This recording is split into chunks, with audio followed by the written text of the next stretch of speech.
नमस्कार, बहुत स्वागत है आपका शो में जिसका नाम है प्राइम एट 4, जिसमें आपको प्राइम टाइम न्यूज एलिमेंट की ऑप्टिमम डोज मिल जाती है वक्त रहते, बल्कि वक्त से पहले। आज क्या क्या है खास, जरा देख लीजिए। प्राइम एट 4 में आपको दिखाऊंगा बुलडोजर एक्शन पर आया सुप्रीम फैसला। बुलडोजर पर मनमानी नहीं, कानून की चलेगी, ये पूरी खबर आपके सामने रखूंगा। खबर यह भी कि महाराष्ट्र में अमित शाह की रैली हुई, कैसे उन्होंने महाविकास अघाड़ी को घेरा, क्या क्या कहा आज, ये भी आपके सामने रखूंगा। और साथ ही दिखाऊंगा भोजपुरी स्टार अक्षरा सिंह को किसने दी जान से मारने की धमकी और क्यों।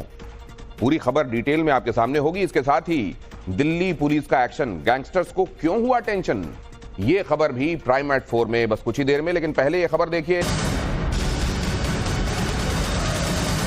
विरोध केला का, तुम्ही कोर्टात गेले का, तुम्ही आमच्या मुलांच्या मातोंडचा घास हिरावून घ्यायला गेले, हे विचाराल तुम्ही? हे माझ्या लाडक्या बहिणी विचारतील का? विचारणार नाही. आवाज तुमचा येतच नाही. विचारणार म्हणजे तुम्हाला विचारावंच लागेल, तरच तुमची योजना चालू राहील.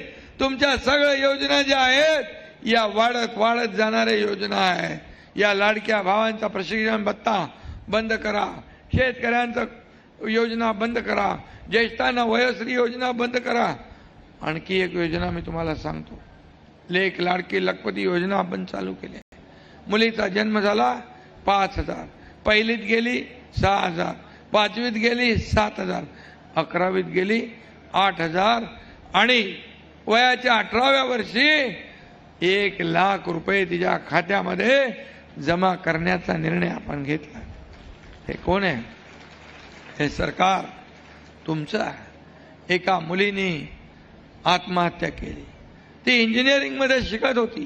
रात्री 12:30-1ला मी टीव्हीवर बातमी बघितली, एका मुलीने आत्महत्या केली कारण इंजिनिअरिंग मध्ये 50% सरकार फी भरत होतं. 50%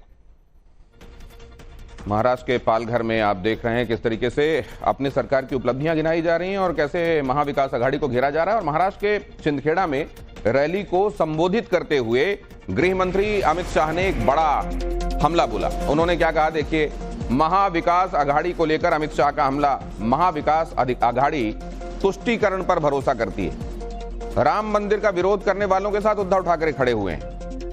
तुष्टीकरण करना चाहती है महाविकास अघाड़ी। सत्ता के लिए उद्धव बाला साहेब के सिद्धांतों को भूल गए। ये अघाड़ी केवल और केवल तुष्टीकरण करना चाहती है और उद्धव जी सत्ता के लिए सारे बाला साहब के पूरे सिद्धांत भूल कर बैठे। उद्धव बाबू, आप किसके साथ बैठे हो? जिन्होंने औरंगाबाद का नाम संभाजी नगर बनाने का विरोध किया, उसके साथ बैठे हो। जिन्होंने राम मंदिर बनाने का विरोध किया, उनके साथ बैठे हो। तो बहनों, महाराष्ट्र की जनता के सामने बहुत स्पष्ट दो खेमे हैं। एक, ये अघाड़ी का खेमा जो औरंगजेब फैन क्लब है, औरंगजेब फैन क्लब है, और दूसरा महायुति का खेमा जो छत्रपति शिवाजी महाराज और सावरकर जी के सिद्धांतों पर चलने वाले। मुझे बताओ दूल्हे वालों, आप किसको पसंद करोगे भाई? मेरे साथ बोलो, छत्रपति शिवाजी महाराज की। महाविकास अघाड़ी वाले औरंगजेब फैन क्लब हैं। पीएम मोदी ने बिहार को एक बड़ी सौगात दी। पीएम ने दरभंगा एम्स का किया शिलान्यास। कल हमने आपको यह खबर बताई थी कि शिलान्यास होने वाला है। हालांकि इसको लेकर वहां विपक्षी जो हैं वो ये कह रहे हैं कि इसकी टाइमिंग देखिए और ये चुनावों को प्रभावित करने के लिए किया जा रहा है। 18 जन औषधि केंद्रों का उद्घाटन भी किया प्रधानमंत्री ने। प्रधानमंत्री नरेंद्र मोदी ने आज बिहार के दरभंगा में all India institute of medical sciences अस्पताल का शिलान्यास किया और इसके अलावा वो बिहार में करीब 12,000 करोड़ रुपए की लागत वाली कई विकास परियोजनाओं का भी उद्घाटन कर रहे हैं। बिहार में हो रहे विकास को लेकर पीएम मोदी ने सीएम नीतीश कुमार की जमकर तारीफ की है। नीतीश बाबू के नेतृत्व में बिहार ने सुशासन का जो मॉडल विकसित करके दिखाया वो अद्भुत है। बिहार को जंगल राज से मुक्ति दिलाने में उनकी भूमिका, उसकी जितनी सराहना की जाए वो कम है। एनडीए की डबल इंजन की सरकार बिहार में विकास को गति देने के लिए प्रतिबद्ध है। बिहार का तेज विकास, यहां बेहतर इंफ्रास्ट्रक्चर और यहां के छोटे किसानों, छोटे उद्योगों को प्रोत्साहन देने से ही संभव होने वाला है। प्रधानमंत्री ने दरभंगा में all India institute of medical sciences का शिलान्यास किया तो आरजेडी नेता तेजस्वी यादव हमलावर हो गए। उन्होंने क्या कहा, सुनिए। प्रधानमंत्री जितना झूठ बोलते उतना तो झूठ कोई बोलता ही नहीं है। ना उनके पास सही आंकड़े होते हैं। उनके हिसाब से तो एम्स बना हुआ है, तो आए का। हिंदू मंदिरों पर बीएचपी ने नई मांग की है। क्या कहा है, देखिए। हिंदू मंदिरों का प्रबंधन हिंदुओं को मिलना चाहिए, विश्व हिंदू परिषद का कहना है। ईस्ट इंडिया कंपनी के नियम खत्म करे सरकार, केंद्र राज्य सरकारें मंदिरों पर नियंत्रण छोड़ें। अहमदाबाद में एक प्रेस कॉन्फ्रेंस में बीएचपी ने कहा, मंदिरों पर नियंत्रण ईस्ट इंडिया कंपनी की नीति थी। जब ईस्ट इंडिया कंपनी को घाटा होने लगा तो उन्होंने मंदिरों पर नियंत्रण करके अतिरिक्त आय का इंतजाम किया था और तब से यह परंपरा बन गई। लेकिन अब सरकार को इस नीति में बदलाव लाना चाहिए और हिंदू मंदिरों का नियंत्रण हिंदू समाज के सुपुर्द किया जाना चाहिए। विश्व हिंदू परिषद समस्त राज्य सरकारों से और केंद्र सरकार से ये मांग करती है कि हिंदू मंदिरों के नियंत्रण और प्रबंधन का अधिकार देने वाली जितने भी कानून है उन सबको निरस्त किया जाए। और ये बड़ी खबर देखिए, अरब सागर में तटरक्षक बल का एक बड़ा ऑपरेशन, स्पेशल ऑपरेशन चलाकर 5 मछुआरों को बचाया गया। नाव में पानी भरने के कारण 5 मछुआरे फंसे हुए थे। कोस्ट गार्ड के हेलीकॉप्टर के जरिए रेस्क्यू किया गया उन्हें।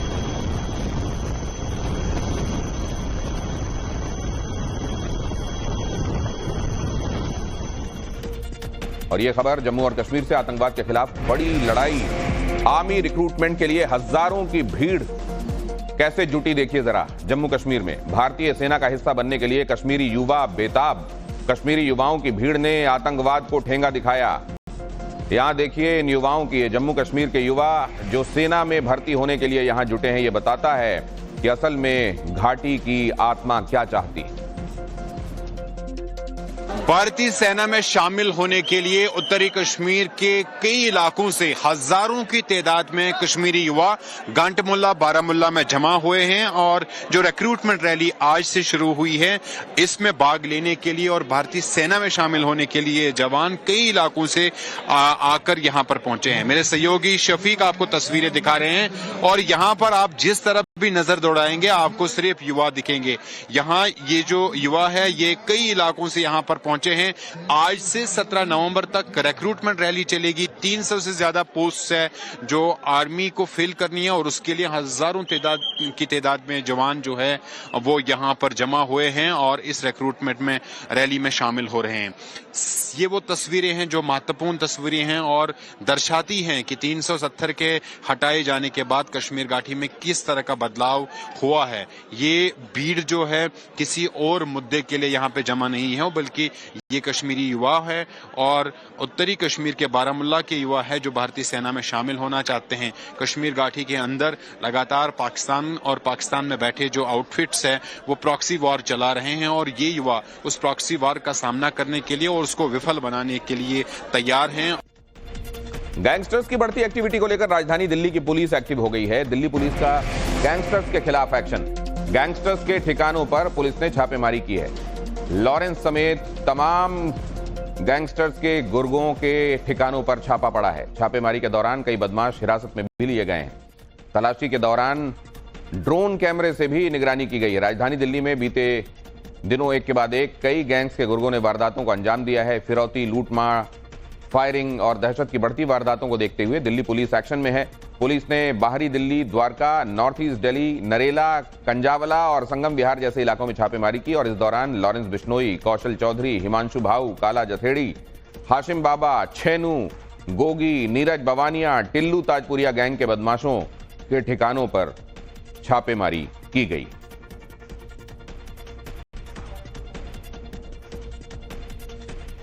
और झारखंड में पहले चरण का चुनाव जारी है। झारखंड की 43 सीटों के लिए आज वोटिंग हो रही है। अब तक 50% से ज्यादा वोट पड़ चुके हैं। घाटशिला सीट पर अभी सबसे ज्यादा मतदान रजिस्टर किया गया है। पहले चरण के मतदान के दौरान 43 सीटें, सबसे ज्यादा घाटशिला पर अब तक मतदान रजिस्टर हुआ है। 50% मतदान अभी तक रिकॉर्ड किया जा चुका है। और इस बीच पश्चिम बंगाल के मदारीहाट से यह खबर देखिए, हैरान करने वाली खबर। बीजेपी कैंडिडेट राहुल लोहार की गाड़ी को जबरदस्ती रोका गया। टीएमसी कार्यकर्ताओं पर आरोप है कि उन्होंने जबरदस्ती गाड़ी को रोका। बीजेपी ने टीएमसी पर अटैक करने का आरोप भी लगाया है।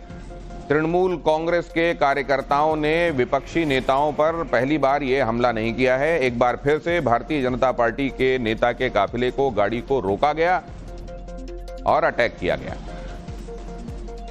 और इस बीच ये खबर देखिए मुंबई से, चुनाव आयोग की टीम की ये बड़ी कार्रवाई देखिए। अंधेरी पश्चिम विधानसभा क्षेत्र में इलेक्शन कमीशन की कार्रवाई। वोटर्स को बांटने के लिए लाए गए तोहफे जब्त किए गए। ईसी की टीम ने ट्रक में भरा, ये देखिए, गिफ्ट्स का जखीरा बरामद किया है और ये गिफ्ट्स बांटे जाने थे वोटर्स के बीच में। और आगे आपको दिखाएंगे यूपी में देवली उनियारा उपचुनाव के दौरान बवाल हो गया। निर्दलीय प्रत्याशी नरेश मीणा ने एसडीएम को थप्पड़ मारा। पुलिस अधिकारियों से भी धक्का मुक्की हुई। यहां अब देखें ये तस्वीरें। पोलिंग बूथ में घुसने की कोशिश कर रहा था नरेश मीणा। निर्दलीय प्रत्याशी ने एसडीएम को थप्पड़ जड़ दिया। प्रत्याशी को गुस्सा आया, एसडीएम पर हमला बोल दिया। यहां पर वो तस्वीरें आप देख रहे हैं।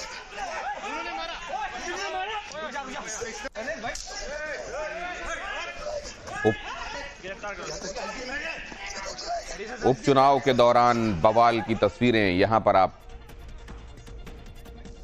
देख रहे हैं। ये इस तरीके से ये पूरा घटनाक्रम सामने आया है और जाहिर है ये तस्वीरें सामने हैं और अब इसकी विवेचना भी आराम से हो सकती है। और ये तो निश्चित रूप से आप देख रहे हैं कि सरकारी अधिकारी ऑन ड्यूटी जब हो उसके साथ कैसे पेश आया जाएगा, इसको लेकर एक पूरी नियमावली है जिसको सिटीजन्स को ध्यान रखना होता है। और यहां पर आपको क्या दिखाई दे रहा है वो आप फैसला कीजिए।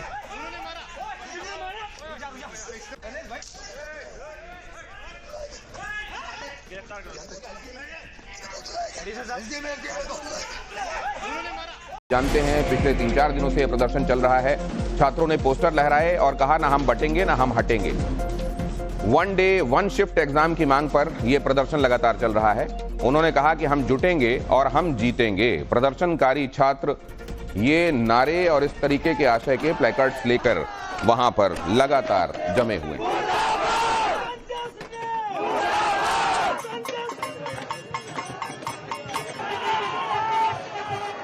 प्रदेश के सीएम योगी आदित्यनाथ का ये वो नारा है जिसके इर्द गिर्द समूची देश की सियासत सिमट कर रह गई है। उत्तर प्रदेश से लेकर महाराष्ट्र तक जहां भी हालिया दौर में चुनाव हो रहे हैं वहां पर योगी आदित्यनाथ का ये नारा गूंज रहा है। लेकिन अब इसकी जो गूंज है वो प्रयागराज के छात्रों के इस आंदोलन में भी दिखाई पड़ रही है, सुनाई पड़ रही है। और छात्र बकायदे बटेंगे तो हटेंगे का जो एक जो पोस्टर है वो लेकर यहाँ पर पहुंचे हैं और अपनी जो बात है वो रखने की कोशिश कर रहे हैं। देखिए ये छात्र हैं, इन्होंने लिखा है न बटेंगे न हटेंगे, जुड़ेंगे और जीतेंगे। तो कोशिश यही की जा रही है कि जिस नारे की बदौलत पूरी देश की सियासत एक सिमट कर रह गई है उसी नारे के सहारे सरकार को जगाया जाए। कर रहा है बटेंगे तो कटेंगे, लेकिन यहाँ न बटेंगे न कटेंगे, जुड़ेंगे और जीतेंगे। नोटिस लेके जाएंगे। हम आपके माध्यम से एक चीज बताना चाहते हैं कि जलते घर को देखने वाले फूस का छप्पर आपका है। आपके पीछे तेज हवा है, आगे मुकद्दर आपका है। उसके कत पे मैं भी चुप था, मेरा नंबर अब आया। मेरे कत पे आप भी चुप है, अगला नंबर आपका है। कृपया आप लोग बाहर आइए। छात्रों के कंधे पे बंदूक रख के पॉलिटिक्स की गोली नहीं चलेगी जी। दूसरों की बात भी नहीं चले, कतई नहीं होने देंगे हम लोग, कतई नहीं होने देंगे। और इस बीच प्रयागराज में तीसरे दिन भी सड़कों पर डटे रहे छात्र। यूपीवीएससी के खिलाफ छात्रों का आंदोलन जारी है। अपनी मांगों से पीछे हटने के लिए तैयार नहीं है छात्र, जैसा कि आपने खबरों में अभी देखा। नॉर्मलाइज मार्किंग प्रक्रिया, एक शिफ्ट में एग्जाम कराए जाने के संदर्भ में ये मांग लगातार रखते हुए ये छात्र यहां डटे हुए हैं। और जैसा मैं आपको बता रहा हूं, इस मुद्दे पर सियासत भी शुरू है। समाजवादी पार्टी ने इस मुद्दे पर लगातार ट्वीट करके ये भी कहा है कि अगर एक साथ पूरे देश में चुनाव कराने के बारे में सोचा जा सकता है तो ये एग्जाम एक साथ क्यों नहीं हो सकते हैं। और अब एक दूसरी बड़ी खबर देखिए, बुलडोजर एक्शन पर सुप्रीम कोर्ट का ये ऐतिहासिक फैसला देखिए। ऑफिसर्स जज नहीं बन सकते हैं, सुप्रीम कोर्ट ने कहा। अफसर तय नहीं करेंगे कि दोषी कौन है, कहा सुप्रीम कोर्ट ने। बुलडोजर एक्शन से पहले दी जाए 15 दिन की मोहलत, ये भी कहा गया सुप्रीम कोर्ट के इस फैसले में। कहा गया कि ऑफिसर्स जज नहीं बन सकते, वो फैसला नहीं ले सकते और ऐसा एक्शन लेने के पहले 15 दिन की मोहलत दी जानी चाहिए। सुप्रीम कोर्ट ने बुलडोजर एक्शन पर फैसला सुनाया है। देश की सबसे बड़ी अदालत ने कहा कि अगर अफसर जज नहीं बन सकते और वो खुद तय नहीं करेंगे कि दोषी कौन है, कोर्ट ने सख्त लहजे में कहा कि ताकत के गलत इस्तेमाल की इजाजत नहीं दी जा सकती। ये फैसला जस्टिस BR गवई और जस्टिस KV विश्वनाथन के बेंच ने सुनाया है। कोर्ट ने बुलडोजर एक्शन पर दिशा निर्देशों का जिक्र करते हुए कहा कि बुलडोजर एक्शन को लेकर हमें कम से कम 15 दिन की मोहलत दी जानी चाहिए और नोडल अधिकारी को 15 दिन पहले नोटिस देना होगा। किसी भी अक्यूज के घर को किसी भी बात पे किसी पे भी इल्जाम लगा के घर तोड़ देते थे। अब सुप्रीम कोर्ट ने दिशा निर्देश पास किया है कि आपको नोटिस देना पड़ेगा, कम से कम 15 दिन का वक्त देना पड़ेगा। जो कंपाउंडेबल है प्रॉपर्टी का पार्ट, उसे कंपाउंड किया जाएगा। और अधिकारियों पे एक जिम्मेदारी डाल दी गई कि अगर कोई अधिकारी गलती कर रहा है, कानून तोड़ रहा है इससे रिलेटेड, तो उनकी पर्सनल जिम्मेदारी होगी। अगर उन्होंने कोई प्रॉपर्टी डिमोलिश की है, इलीगली डिमोलिश की है, तो उसको रेस्टिट्यूट करने की। ये अपने आप में एक बहुत बड़ा प्रावधान बना दिया है कोर्ट ने, क्योंकि अधिकारी भी अब एक बार सोचेंगे जब उनकी खुद की जिम्मेदारी, उनके खुद के जेब से पैसा जाएगा। जब किसी गरीब मजलूम या किसी माइनॉरिटी का या किसी का घर जब तोड़ देते थे तो वो उस पर ज्यादा सोचते नहीं थे। और अब आपको बताता हूं कि बुलडोजर एक्शन को लेकर सुप्रीम कोर्ट ने एग्जैक्टली क्या कहा है। कोई व्यक्ति आरोपी है इसलिए उसका घर नहीं गिराया जा सकता, कहा सुप्रीम कोर्ट ने। अधिकारी मनमाने तरीके से काम नहीं कर सकते, सुप्रीम कोर्ट ने कहा है। बगैर सुनवाई आरोपी को दोषी करार नहीं दिया जा सकता, यह भी कहा है सुप्रीम कोर्ट ने। और बुलडोजर एक्शन सामूहिक दंड देने जैसा है और संविधान इसकी अनुमति नहीं देता, सुप्रीम कोर्ट ने कहा। चुनिंदा डेमोलिशन से सत्ता के दुरुपयोग के सवाल उठते हैं। संवैधानिक लोकतंत्र में नागरिक अधिकारों और आजादी की सुरक्षा जरूरी है। अधिकारियों को सत्ता का दुरुपयोग करने पर बख्शा नहीं जा सकता, सुप्रीम कोर्ट ने यह बात भी कही है। और इस बीच बुलडोजर एक्शन पर फैसले को लेकर यह खबर कि दारुल उलूम देवबंद ने सुप्रीम कोर्ट के फैसले का स्वागत किया। अरशद मदनी ने कहा फैसले का स्वागत है। दारुल उलूम देवबंद की तरफ से सुप्रीम कोर्ट के फैसले के संदर्भ में वेलकमिंग जेस्चर दिखाया गया है। स्वागत करते हुए कहा गया है कि ये सुप्रीम कोर्ट का ये जो फैसला है ये स्वागत योग्य है। हमें अपने अल्लाह के कुदरत और उसकी इनायत के ऊपर बहुत ज्यादा फख्र है और हम दुआ करते हैं कि खुदा करे कोर्ट से इसी तरीके पर गरीबों की मदद मिलती रहे जिस तरह आज मिली है। हम बहुत खुश हैं। हम ये समझते हैं कि कोर्ट ने बिल्कुल सही मौकिफ अपनाया है, स्टैंड अपनाया है। ऐसे लोगों के खिलाफ कार्रवाई भी होनी चाहिए जिन लोगों की दुनिया को लूट लिया गया है, बर्बाद कर दिया गया है। बर्बाद करने वालों से इस पैसे को वसूल किया जाना चाहिए। और सुप्रीम कोर्ट के फैसले के बाद इस पर सियासत जाहिर है तेज है। विपक्ष इस बहाने सरकार को घेरने में जुटा हुआ है। पूरी तरह से एक रूल, एक लॉ को प्राथमिकता देते हुए कहा है कि अफसर और सरकारें ना तय करें कि कानून कैसे चलेगा। कानून निहित है, उस तरह से चलना चाहिए, प्रॉपर परमिशन होनी चाहिए, 15 दिन का नोटिस दीजिए। और सुप्रीम कोर्ट का यह कहना कि दोषी और आरोपी को सजा दीजिए, लेकिन उसके घर वालों को सजा देना, जब मन आए आर्बिट्ररी तरह से घर को तहस नहस कर देना, घर को ढहा देना, ये जो बुलडोजर जस्टिस, ये जो गुंडागर्दी सरकारें कर रही थी, इस पर रोक लगाने का काम सुप्रीम कोर्ट ने किया है। मैं आशा करती हूं कि उत्तर प्रदेश की और उनका अनुसरण करती हुई तमाम भाजपा की सरकारें ये कुकृत्य बंद करेंगी। मंशा नहीं कि किसी का मकान गिरावे। अगर कोई अपराधी अवैध संपत्ति कलेक्ट किया और सरकारी जमीन पर वो अगर मकान बनाया हुआ है तो उस सरकारी जमीन को खाली कराया जाता है। ऐसे अपराधियों से, ऐसे शरारती तत्वों से सरकार किसी की निजी संपत्ति पर कभी मकान गिराने का काम नहीं करे। सर्वोच्च न्यायालय का जो ये फैसला है, समाजवादियों को, माननीय अखिलेश यादव जी को, हम सब लोगों को इसकी उम्मीद थी और ये फैसला भारतीय जनता पार्टी के चेहरे पर एक करारा तमाचा है। जो आपने उत्तर प्रदेश की विशेषकर मुस्लिम समाज को चुनकर, ब्राह्मण समाज को चुनकर और बैकवर्ड समाज के लोगों को चुनकर, जिनकी खानदान में कोई छोटा भी मामला हो जाए, तो उस पूरे मामले में आपने बुलडोजर चलवाए, आपने फैक्ट्रियां उनकी डिमोलिश कराई, आपने उनको, पूरी खानदान को की जो प्रॉपर्टी सीज करने का काम किया। सुप्रीम कोर्ट के फैसले पर समाजवादी पार्टी की तरफ से जो बयान आया वो देखिए कि सुप्रीम कोर्ट का फैसला स्वागत योग्य है। इस बात को अंडरलाइन किया है अखिलेश यादव ने। सुप्रीम कोर्ट के फैसले पर डिंपल यादव का बयान भी आया। यूपी सरकार को सुप्रीम कोर्ट ने गलत बताया, कोई भी कानून से ऊपर नहीं है, कहा डिंपल यादव ने। प्रतीक बन गया था,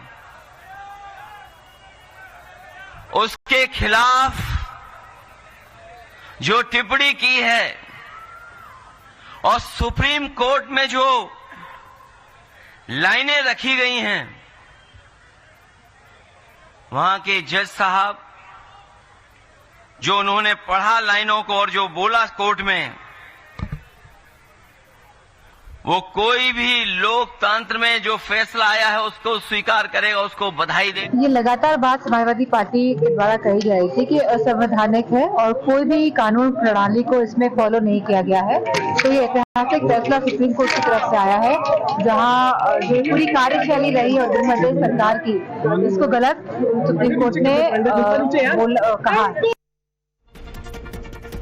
तो आप देख रहे हैं ऑपोजिशन को एक बड़ा मौका मिला है, लेकिन सुप्रीम कोर्ट ने किस तरह के निर्देश जारी किए हैं वो देखिए। सुप्रीम कोर्ट ने कहा कि बुलडोजर एक्शन से पहले नोटिस दिया जाना चाहिए, नोटिस तामील होने के बाद 15 दिन का वक्त मिलना चाहिए, आदेश डिजिटल पोर्टल पर भी जारी किया जाना चाहिए, पीड़ित पक्ष को चुनौती देने के लिए वक्त मिलना चाहिए, घर खाली करने के लिए पर्याप्त समय भी दिया जाना चाहिए, बगैर कारण बताओ नोटिस के कोई तोड़फोड़ नहीं होनी चाहिए और बिना अपील के रात भर ध्वस्तीकरण गलत होगा।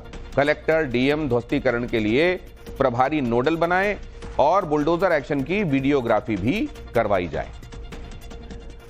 और अब अगली खबर यूपी के मुजफ्फरनगर की। यहां अजगर मिलने से हड़कंप मच गया। गांव में सड़क के किनारे विशालकाय सांप दिखाई दिया। अचानक जंगल से सड़क पर निकल कर आया यह सांप। मौके पर पहुंची वन विभाग की टीम ने फिर इस विशालकाय अजगर को काबू किया। जरा देखिए ये कितना बड़ा अजगर है। और जैसे ही ग्रामीणों ने इसको स्पॉट किया, वन विभाग को सूचना दी गई, एक्सपर्ट्स पहुंचे और उन्होंने फिर इस अजगर को काबू किया। उत्तर प्रदेश में उपचुनाव से पहले पोस्टर वॉर चल रहा है। समाजवादी पार्टी के खिलाफ बीजेपी ने लगाए विवादित पोस्टर। बीजेपी ऑफिस के सामने विवादित होर्डिंग लगे। विवादित पोस्टर में लिखा, जीतेंगे तो लूटेंगे। विधानसभा के सामने भी सपा विरोधी पोस्टर लगे। बीजेपी नेता शमसी आजाद ने लगवाए ये पोस्टर। विवादित पोस्टर पर सपा नेताओं की तस्वीरें भी लगी हुई।